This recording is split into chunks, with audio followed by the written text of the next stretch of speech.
للہ رب العالمین وبہ نستعین وصلی اللہ وسلم علی سید الانبیاء والمرسلین وعلی آلہ واصحابہ اجمعین ومن تبعہم بإحسان الی یوم الدین اما بعد۔ ناظرین اکرام، یہ اصول التفسیر کی چوتھی نشست ہے جس میں ہم انشاءاللہ سورتوں سے متعلق مکی اور مدنی کے موضوع کو لے کر گفتگو کریں گے۔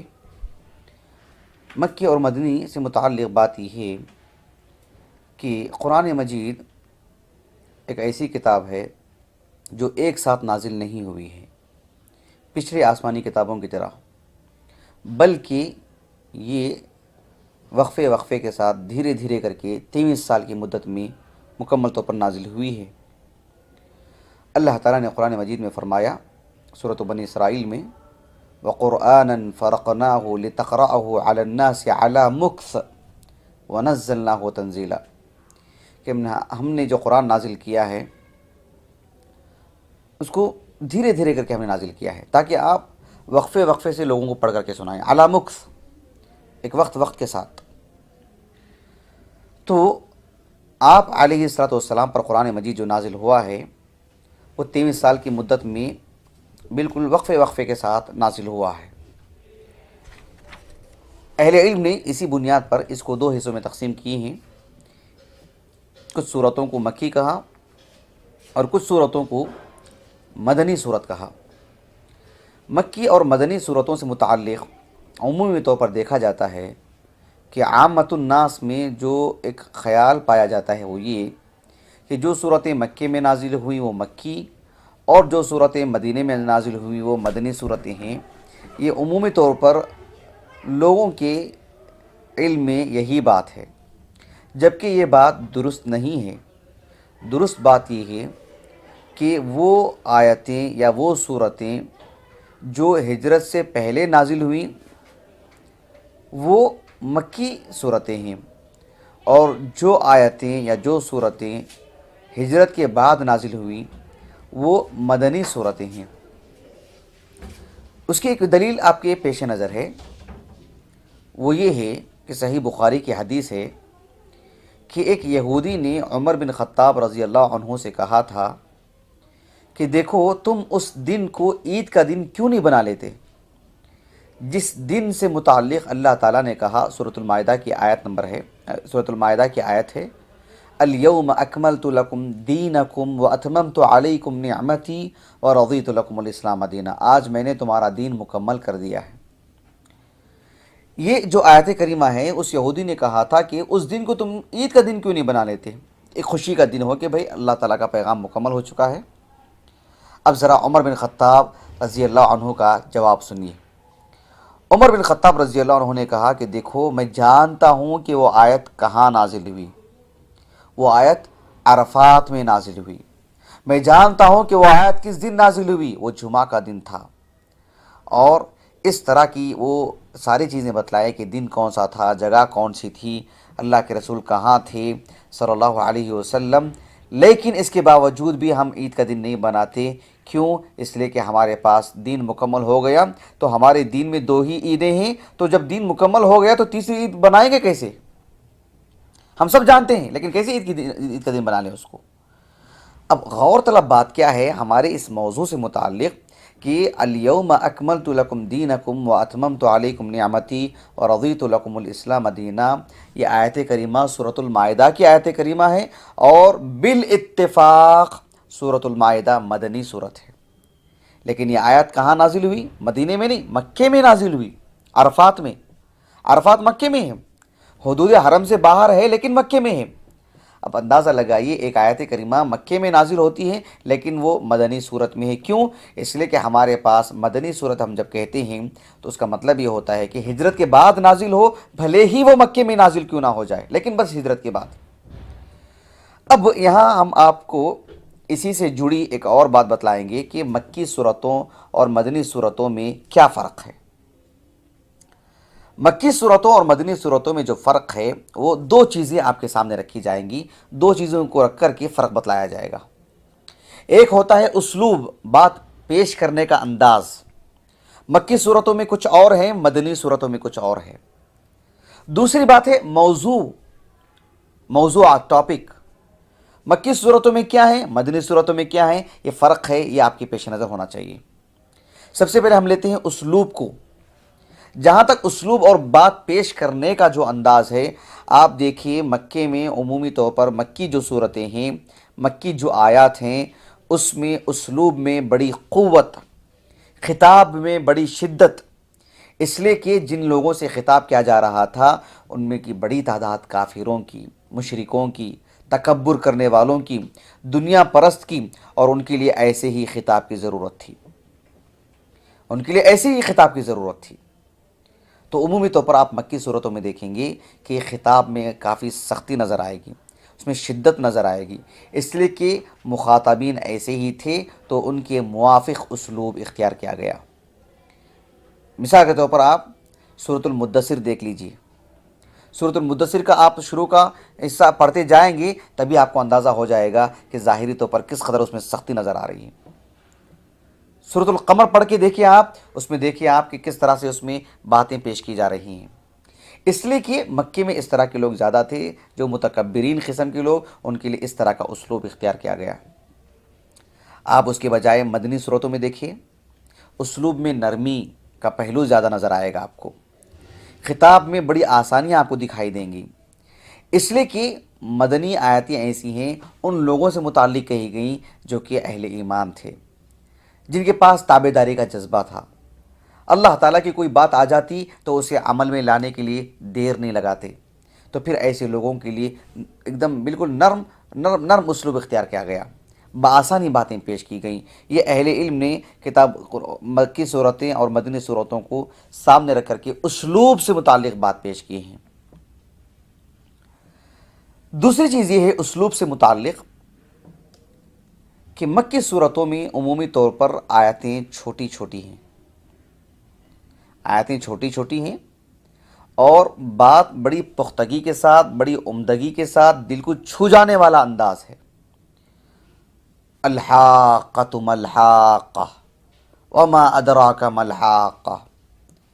آپ دیکھو اللہ تعالیٰ نے ایک اور مقام پر فرمایا والسماء والطارق وما ادراک ما الطارق اذا الشمس كورت واذا النجوم انكدرت واذا الجبال سيرت اذا السماء انشقت واذنت لربها وحقت هل اتاك حديث الغاشية وجوه يومئذ خاشعة لا اقسم بهذا البلد والشمس وضحاها۔ پڑھ کے دیکھیے آپ، آیتیں چھوٹی چھوٹی اور کتنا چھو جانے والا انداز کہ آدمی کی نگاہیں ادھر ادھر نہیں ہوتی ہیں، دل لگا رہتا ہے اس سے۔ یہ مکی صورتوں میں اللہ سبحانہ و تعالیٰ نے ایسا انداز اختیار کیا ہے، جبکہ مدنی صورتوں میں آپ دیکھیے آیتیں کافی بڑی بڑی، آیت الدین قرض سے متعلق جو آیت ہے قرآن کی سب سے طویل آیت ہے، بڑی آیتیں ہوں گی عمومی طور پر مدنی صورتوں میں۔ تو بہرحال یہ اہل علم نے ایک طرح کا اسلوب کے اعتبار سے دو چیزوں میں فرق کر کے بتلائے ہیں۔ پہلا فرق ہے اسلوب کے اعتبار سے، اس میں دو چیزیں، ایک چیز ہے مکی صورتوں میں انداز بڑا سخت، مدنی صورتوں میں بڑا نرم پہلو، دوسری چیز مکی صورتوں میں چھوٹی چھوٹی آیتیں اور مدنی صورتوں میں بڑی بڑی آیتیں اور مکی صورتوں میں چھو جانے والا انداز۔ لإيلاف قريش إيلافهم رحلة الشتاء والصيف فليعبدوا رب هذا البيت الذي أطعمهم من جوع وآمنهم من خوف۔ دوسرا جو معاملہ ہے وہ ہے موضوع کو لے کر کے، ٹاپک کو لے کر کے مکی اور مدنی صورتوں میں کیا فرق ہے۔ مکی اور مدنی صورتوں میں جو فرق ہے وہ یہ کہ مکی صورتوں میں عمومی طور پر توحید، رسالت، آخرت، انسان کو موت آ جانا، دوبارہ اس کا اٹھایا جانا، اس کا حساب کتاب، جنت جہنم، اللہ تعالیٰ کی پکڑ، اللہ تعالیٰ کی عظمت، انبیاء و صالحین، پچھلے زمانے کے نیک لوگ کون تھے، بدکار لوگ کون تھے، کیا ہوا ان کے ساتھ، اس طرح کا موضوع عمومی طور پر مکی صورتوں میں ملے گا، جبکہ مدنی صورتوں میں عمومی طور پر احکام، مسائل، دستور، قانون، لین دین کے مسائل، اس طرح کی چیزیں آپ کو مدنی صورتوں میں ملیں گی۔ مدنی صورتوں میں، مکی صورتوں میں موضوع کے اعتبار سے آپ دیکھیں گے کہ مکی صورتوں میں عمومی طور پر ایک طرف مسلمان، ایک طرف کفار، جبکہ مدنی صورتوں میں آپ دیکھیں گے کہ ایک طرف اہل ایمان اور مشرکین، ایک ساتھ میں منافقین سے متعلق بھی کافی آیتیں اللہ تعالیٰ نے نازل فرمائیں۔ یہ موضوع سے متعلق ہے۔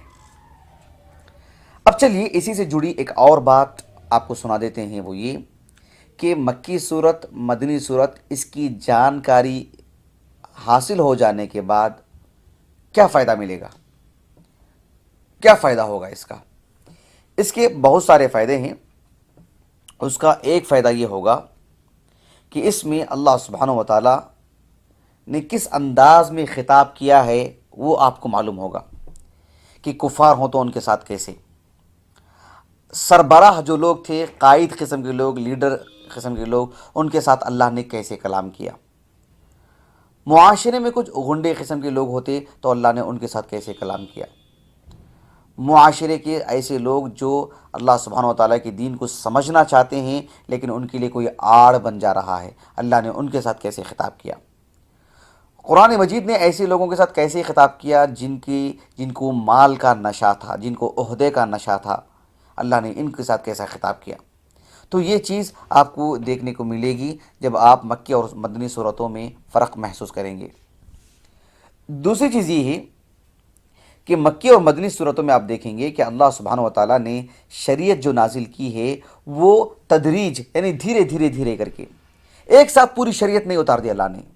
آپ دیکھیں مکی صورتوں میں صرف اللہ تعالیٰ نے توحید کو، رسالت کو، آخرت کو، اس کو بیان کیا۔ اللہ نے پہلی ہی وحی میں یہ حلال اور یہ حرام، اس سے بچ جاؤ، وہ کرو، ایسے نہیں کہا اللہ تعالیٰ نے۔ اللہ نے ان کے ایمان کو درست فرمایا، پھر دھیرے دھیرے اللہ تعالیٰ نے، ہاں اب آپ مسلمان ہیں، اب آپ کو یہ نہیں کرنا چاہیے، آپ مسلمان ہیں، ہاں آپ کو اس سے بچنا چاہیے۔ پہلے ہی دن شراب کی حرمت والی آیات نازل نہیں کی اللہ تعالیٰ نے۔ تو یہ بھی چیز ہم کو ملے گی۔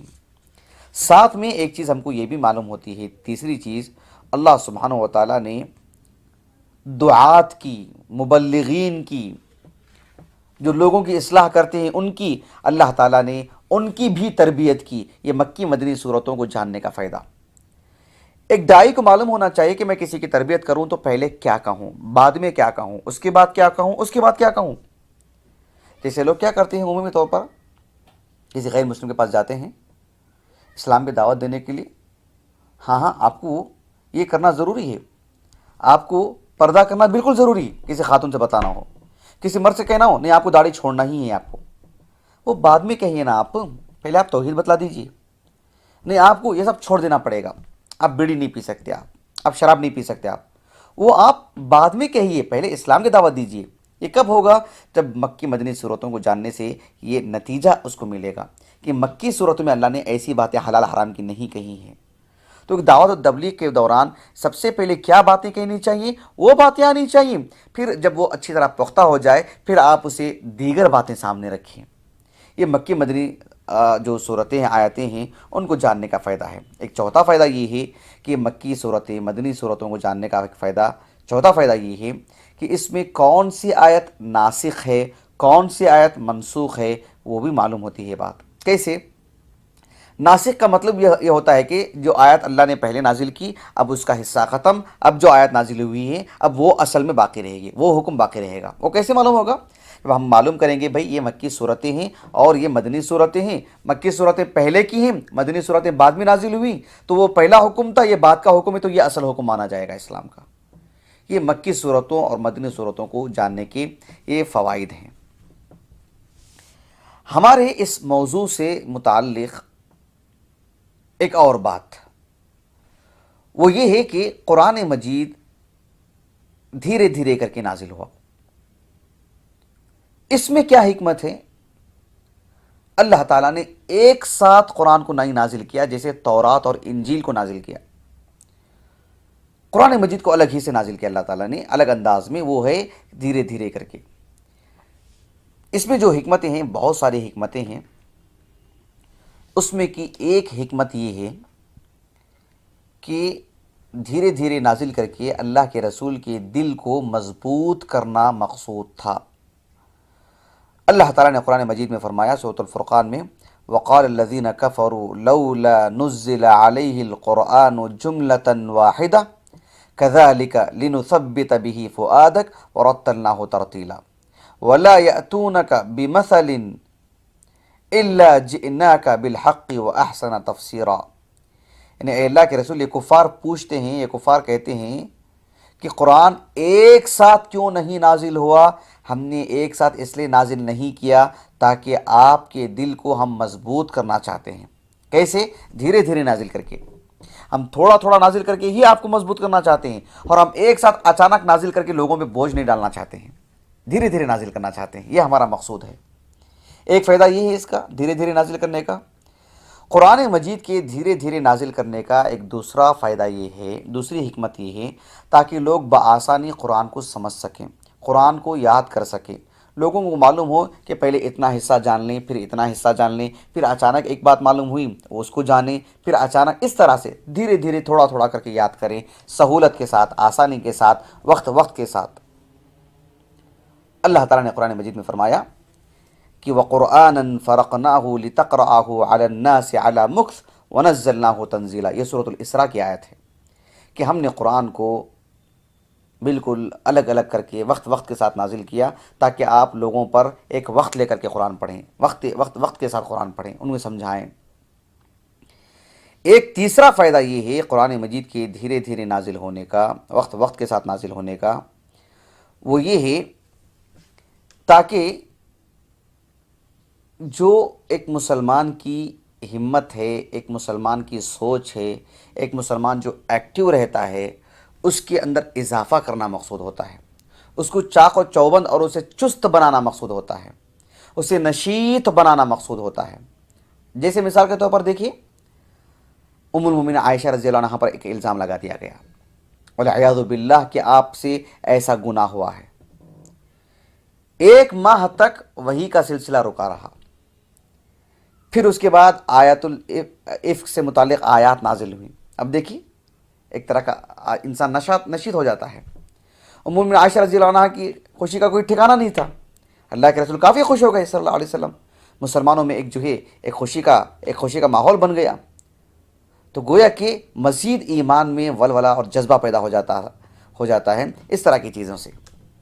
اسی لیے آج بھی ہم دیکھتے ہیں جب کسی مسلمان سے کوئی بات ہوتی ہے، اچانک اسے کوئی آیت پڑھ کے سنائی جاتی ہے، ایسے معلوم ہوتا ہے کہ آیت ابھی نازل ہو رہی ہے، اچانک اس کی جان میں جان آ جاتی ہے، اچانک وہ مضبوطی محسوس کرتا ہے.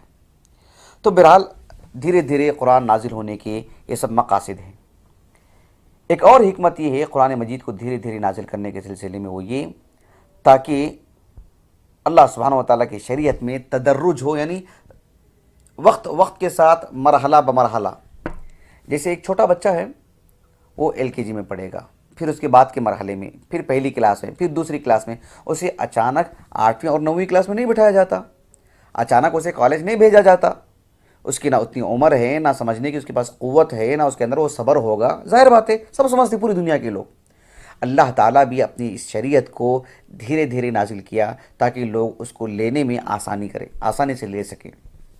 اب دیکھیں مثال کے طور پر، شراب ایک خبیث چیز ہے، بلکہ اسے ام الخبائث کہا گیا، خباثت کی جڑ.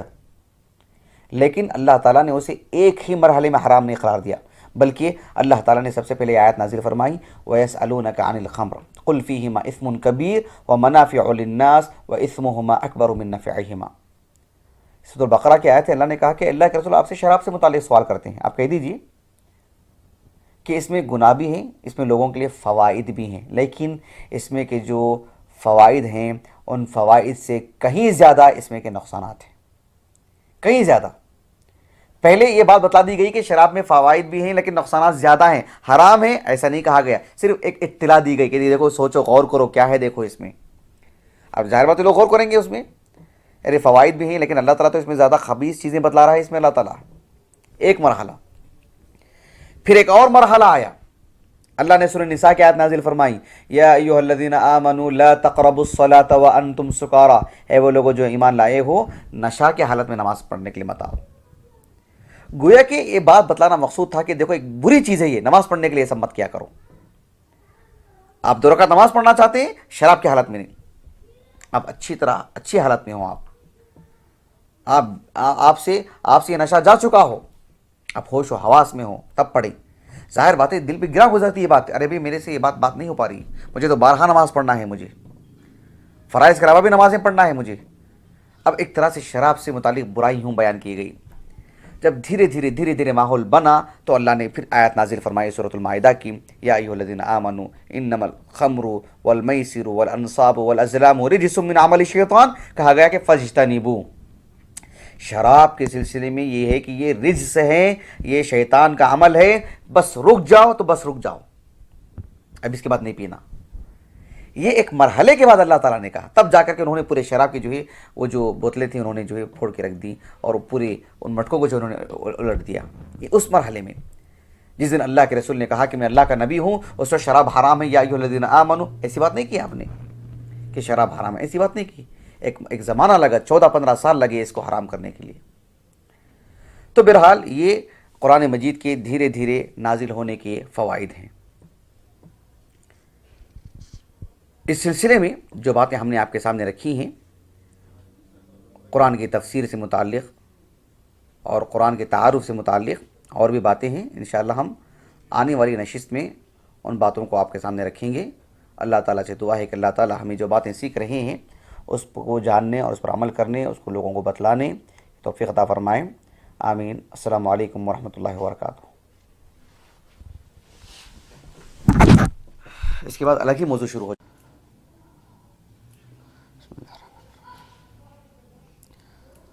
قرآن مجید جو متفرق نازل ہوا ہے,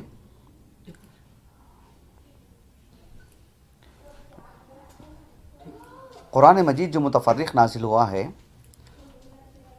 لیکن متفرق ہونے کے باوجود مصحف میں جس ترتیب کے ساتھ لکھا گیا ہے اس میں کسی طرح کی رد و بدل نہیں ہونی چاہیے. قرآن مجید کی جو ترتیب ہے اس میں 3 باتیں خاص طور پر دھیان دینے کی ضرورت ہے. اس میں کہ 3 باتوں پر قرآن مجید کی جو ترتیب ہے ان میں 3 باتیں بہت اہم ہیں, قابل غور ہیں, اس کی ترتیب میں جو پیش نظر ہونی چاہیے. ایک یہ ہے کہ کلمے میں کسی طور پر الٹ پلٹ نہیں ہونا چاہیے. پہلی بات کیا ہے, جب آدمی قرآن مجید کو پڑھتا ہے کہ تو کسی آیت میں بھی ایک ہی آیت میں ایک کلمے کو پہلے دوسرے کلمے کو بعد میں ایسا نہیں پڑھ سکتا. جیسے مثال کے طور پر الحمدللہ رب العالمین ایک آیت کریمہ ہے, اسے ایسا نہیں پڑھ سکتے کہ للہ الحمد, للہ الحمد, الحمدللہ رب العالمین کے بجائے للہ الحمد ایسے نہیں پڑھ سکتے. الرحمن الرحیم کو الرحیم الرحمن ایسے نہیں پڑھ سکتے. جس ترتیب سے ہے اسے اسی ترتیب سے پڑھنا چاہیے, ایک کلمے کو کسی طور پر بھی پہلے نہیں کرنا چاہیے. ایک بات. دوسری بات یہ ہے قرآن مجید کی آیتوں سے متعلق کہ جو آیت پہلے ہے اس کے بعد کی جو آیت لکھی گئی ہے اسے اسی ترتیب سے پہلے ایک آیت پڑھ لیں, ایسا نہیں ہوگا. مثال کے طور پر ایسا نہیں ہو سکتا ملک الناس قل اعوذ برب الناس ایسا پڑھ لے, اللہ الصمد قل هو اللہ احد ایسا نہیں پڑھ سکتا کوئی شخص. پہلی والی جو بات تھی وہ یہ کہ حرف لفظ میں بھی ترتیب کا خیال رکھنا چاہیے. ترتیب کے خیال رکھنے میں دوسری بات یہ ہے کہ آیت کا بھی خیال کرنا چاہیے. ایسا نہیں ہونا چاہیے کہ بعد والی آیت کو پہلے پڑھ لیا جائے اور پہلی والی آیت کو بعد میں پڑھ لیا جائے, ایسا بھی نہیں ہو سکتا. ایک حدیث مبارکہ ہے, ایک واقعہ ہے سمجھ لیجئے صحیح بخاری کا. عبداللہ بن زبیر رضی اللہ عنہما وہ صغار صحابہ میں سے ہیں, بلکہ جب اللہ کے رسول علیہ السلام مدینے کو آئے تو مدینے میں پیدا ہونے والے پہلے بچے ہیں وہ. آپ صلی اللہ علیہ وسلم کا جب انتقال ہوا تو بالکل چھوٹی عمر کے تھے وہ, 10-11 سال کے. عبداللہ بن زبیر رضی اللہ عنہ کہتے ہیں کہ عثمان بن عفان رضی اللہ عنہ کے عہد میں جب قرآن کو مصحف میں لکھا گیا تو ایک آیت کریمہ ہے جس میں اللہ تعالیٰ نے فرمایا والذین یتوفون منکم ویذرون ازواجا وصیۃ لازواجہم متاعا الی الحول غیر اخراج. یہ سورۃ البقرہ کی آیت کریمہ ہے. اس آیت میں اللہ نے فرمایا کہ والذین یتوفون منکم ویذرون ازواجا، یعنی تم میں کہ جن کے شوہروں کا انتقال ہو چکا ہے اور وہ اپنی بیویوں کو چھوڑ چکے ہیں، تو ان کی بیویوں کے حق میں یہی بات ہوگی کہ 1 سال تک وہ شوہر کے گھر میں رہیں گے اور وہ فائدہ اٹھاتے رہیں گے۔ یہ آیت کریمہ منسوخ ہو چکی ہے، ابھی اس پر عمل نہیں کیا جائے گا۔ عمل کس پہ کیا جائے گا؟ ایک اور آیت کریمہ ہے سورۃ البقرہ کی، اللہ تعالیٰ نے فرمایا والذین یتوفون منکم ویذرون ازواجا یتربصن بانفسہن 4 اشہر وعشرا، شوہر کے انتقال کے بعد بیوی شوہر کے گھر میں 4 مہینے 10 دن رہے گی۔ پہلی والی آیت میں کتنے دن کی بات تھی؟ 1 سال کی، اور اس آیت کریمہ میں 4 مہینے 10 دن کی۔ لیکن 4 مہینے 10 دن والی جو بات ہے وہ پہلے لکھی گئی ہے ترتیب کے اعتبار سے، 1 سال والی جو بات کہی گئی ہے وہ بعد میں لکھی گئی ہے، کچھ آیتوں کے بعد میں اس آیت کا نمبر آتا ہے۔ تو جب یہ آیت کریمہ جس پر عمل ہونے والی بات ہے، جس میں 4 مہینے 10 دن والی بات کہی گئی ہے، اس کے کافی آیتوں کے بعد وہ آیت لکھی گئی جو آیت کے 1 سال سے متعلق ہے، اور وہ ناقابل عمل ہے، عمل نہیں کیا جائے گا، صرف تلاوت کے تک باقی ہے وہ۔ جب اس آیت کو لکھنے کی بات آئی تو عبداللہ بن زبیر کہتے ہیں رضی اللہ عنہما کہ میں نے عثمان ابن عفان رضی اللہ عنہ سے کہا جب اس پر عمل ہی نہیں ہے، یہ آیت منسوخ ہے، تو لکھی کیوں جا رہی ہے؟ عثمان ابن عفان رضی اللہ عنہ نے کہا کہ یبن اخی لا اغیر شیئا منہ من مکانہ، جس جگہ پر اللہ کے رسول نے وہ آیت لکھوائی ہیں وہاں سے میں اسے بدلوں گا نہیں، جہاں ہیں وہاں۔ ایسا نہیں ہوگا کہ منسوخ ہے تو پہلے لکھ دوں اور جو ناسخ ہے اسے میں بعد میں لکھوں، نہیں، جیسے اللہ کے رسول نے لکھا ہے ویسے ہی۔ تو کوئی اس آیت کو وہاں نہیں پڑھ سکتا، اس آیت کو وہاں نہیں پڑھ سکتا، جیسے اللہ کے رسول نے لکھوائے ہیں اسی انداز میں پڑھنا چاہیے۔ اس لیے کہ آپ علیہ الصلوۃ والسلام کے پاس کچھ خاص صحابہ ہوتے تھے، جب آیت نازل ہوتی تو آپ لکھواتے تھے کہ اس کو وہاں پر لکھو، اس کو اس آیت کے بعد لکھو، اس کو اس آیت کے بعد لکھو۔ تو آیتوں کی ترتیب بھی ویسے ہی ہونی چاہیے، اس میں رتی برابر بھی تبدیلی نہیں، دونوں چیزیں میں، کلمے کو کلمے پر بھی ترتیب میں باقی رکھنا چاہیے، الٹ پلٹ نہیں ہو سکتا، آیت کو آیت میں بھی ترتیب میں بالکل اسی پہ باقی رکھنا چاہیے۔ رہا مسئلہ صورتوں کا کہ پہلی کون سی صورت، بعد میں کون سی صورت، بعد میں کون سی صورت، یہ چیز اجتہادی ہے، یہ چیز براہ راست اللہ کے رسول کی طرف سے نہیں ہے صلی اللہ علیہ وسلم۔ اسی لیے اہل علم کہتے ہیں کہ اس میں اس بات کا جواز باقی ہے کہ پہلے آدمی اس صورت کو پڑھے جو بعد میں ہے، اور